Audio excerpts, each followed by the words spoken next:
ప్రజాప్రతినిధి న్యూస్ కి స్వాగతం. తెలంగాణ రైతాంగ సాయుధ పోరాటం స్వాతంత్ర ఉద్యమంలో సిపిఐ కీలక పాత్ర పోషించిన ఘనత సిపిఐకే దక్కిందని సిపిఐ సిద్దిపేట జిల్లా కార్యదర్శి మంద పవన్ అన్నారు. సిపిఐ ఆకునూరు గ్రామశాఖ 5వ మహాసభ సందర్భంగా ఆదివారం గ్రామంలోని అంగడి బజార్ నుండి కచ్చీరు చౌరస్తా వరకు భారీ ర్యాలీ నిర్వహించారు. అక్కడ సిపిఐ జెండాను జిల్లా కార్యదర్శి మంద పవన్ ఎగరవేశారు. అనంతరం గౌడ కమిటీ హాల్లో నిర్వహించిన సభకు సిపిఐ మండల కార్యదర్శి అందే అశోక్ అధ్యక్షత వహించారు. ఈ సందర్భంగా సిపిఐ జిల్లా కార్యదర్శి మంద పవన్ మాట్లాడుతూ 1925 డిసెంబర్ 26న ఆవిర్భవించిన సిపిఐ కార్మిక కర్షకుల పక్షపాతి పార్టీగా తెలంగాణ రైతాంగ సాయుధ పోరాటానికి పిలుపునిచ్చి దున్నేవాడికే భూమి దక్కాలని 10 లక్షల ఎకరాల భూములను పేదలకు వంచి 4500 మంది కమ్యూనిస్టులు ప్రాణత్యాగం చేసిన గొప్ప చరిత్ర సిపిఐకి మాత్రమే దక్కిందన్నారు. బీజేపీ ప్రభుత్వం అధికారంలోకి వచ్చిన తర్వాత కుల మతాల మధ్య విద్వేషాలు రెచ్చగొడుతూ మత కల్లోలను సృష్టిస్తూ మోడీ చేస్తున్న ప్రజా కార్మిక వ్యతిరేక విధానాలకు పాల్పడుతున్నారని అన్నారు. కేంద్ర ప్రభుత్వ విధానాలను శ్రామిక వర్గం తిప్పికొట్టాలని పిలుపునిచ్చారు. ఈ కార్యక్రమంలో సిపిఐ చేర్యాల మండల కార్యదర్శి అందే అశోక్, జిల్లా సమితి సభ్యులు ఈరి భూమయ్య, డివిజన్ నాయకులు కత్తుల భాస్కర్ రెడ్డి, నంగి కనకయ్య తదితరులు పాల్గొన్నారు. అలుపెరుగని పోరాటం చేసినటువంటి చరిత్ర సిపిఐ పార్టీకి మాత్రమే ఉంది.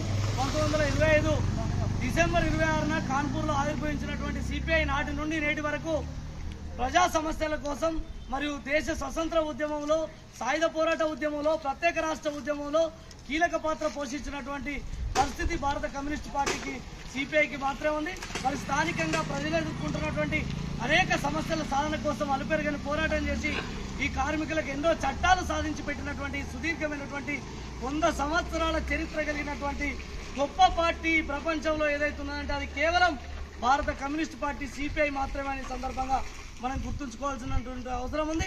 ఈ శాఖ మహాసభలకు మన భారత కమ్యూనిస్టు పార్టీ జిల్లా ఉద్యమ సారథి, పార్టీ జిల్లా కార్యదర్శి కామ్రేడ్ మంద పవన్ అన్న గారు దీనికి ముఖ్య అతిథిగా హాజరు కావడం చాలా సంతోషకరమైనటువంటి విషయం. ఈరోజు మండల మహాసభలు, గ్రామ శాఖ, డివిజన్ మహాసభలు మరియు కొన్ని కార్యక్రమాలు ఉన్నప్పటికీ వారి సమయాన్ని కేటాయించి మన గ్రామానికి రావడం వారికి మన భారత కమ్యూనిస్ట్ పార్టీ సిపిఐ గ్రామశాఖ తరఫున ఆర్థిక శుభాకాంక్షలు తెలియజేస్తూ వారిని సందర్భంగా మన జెండాను ఆవిష్కరించాల్సిందిగా కోరుతా ఉన్నాం.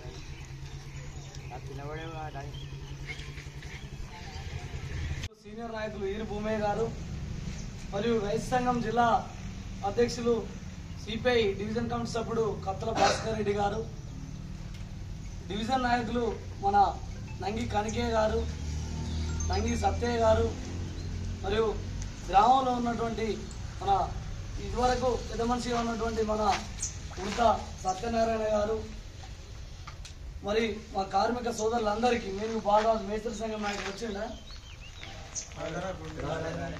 ఎవరన్నా నంబర్ ఉంటే ఫోన్ చేయండి. ఇప్పుడు మీ అందరికీ పేరు పేరున ఇక అందరి పేర్లు చెప్పాలంటే దయచేసి సమయం లేదు కనుక పెద్ద మనిషి పేరు చెప్పినాం.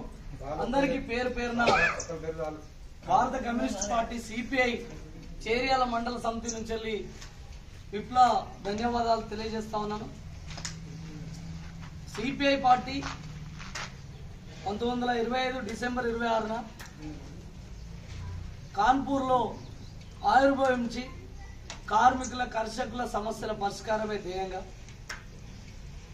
పనిచేసినటువంటి కేసులు సైతం లెక్క చేయకుండా జైలు జీవితాలు గడిపి తెలంగాణ రాష్ట్రం సిద్ధించేంత వరకు పోరాటం చేసింది, మాట మీద నిలబడ్డది. ఆంధ్రాలో కమ్యూనిస్టు పార్టీకి ఎంత నష్టం జరిగినా పార్టీ తెలంగాణ రాష్ట్రం ఇవ్వాల్సిందే, తెలంగాణ దోపిడీకి గురవుతుంది, అన్యాయానికి గురవుతుంది అని తెలంగాణ రాష్ట్రం కోసం పోరాడినటువంటి గొప్ప పార్టీ సిపిఐ పార్టీ.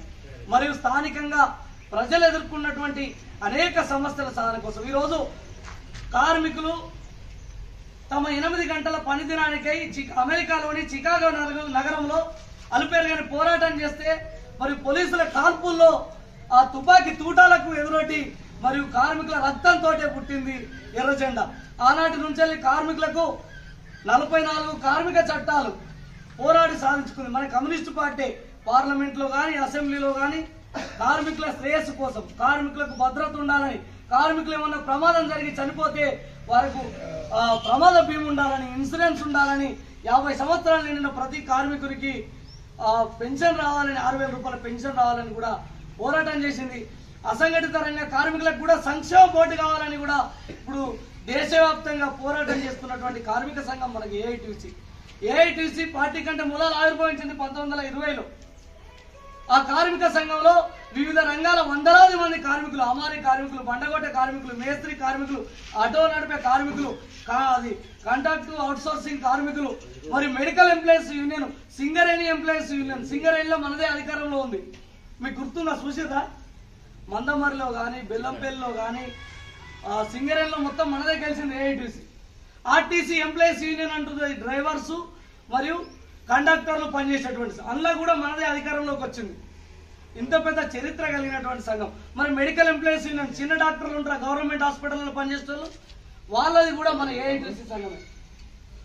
బండగొట్టే కార్మికుల నుంచి వెళ్ళి హాస్పిటల్లో పనిచేసేటువంటి కార్మికుల దాకా మన ఏఐటీసీ నాయకత్వంలో పనిచేసి వారి హక్కుల కోసం పోరాడుతున్నటువంటి గొప్ప కార్మిక సంఘంలో మనం పనిచేస్తున్నామంటే మనం చాలా గర్వంగా చెప్పుకోవాల్సినటువంటి అవసరం ఉంది.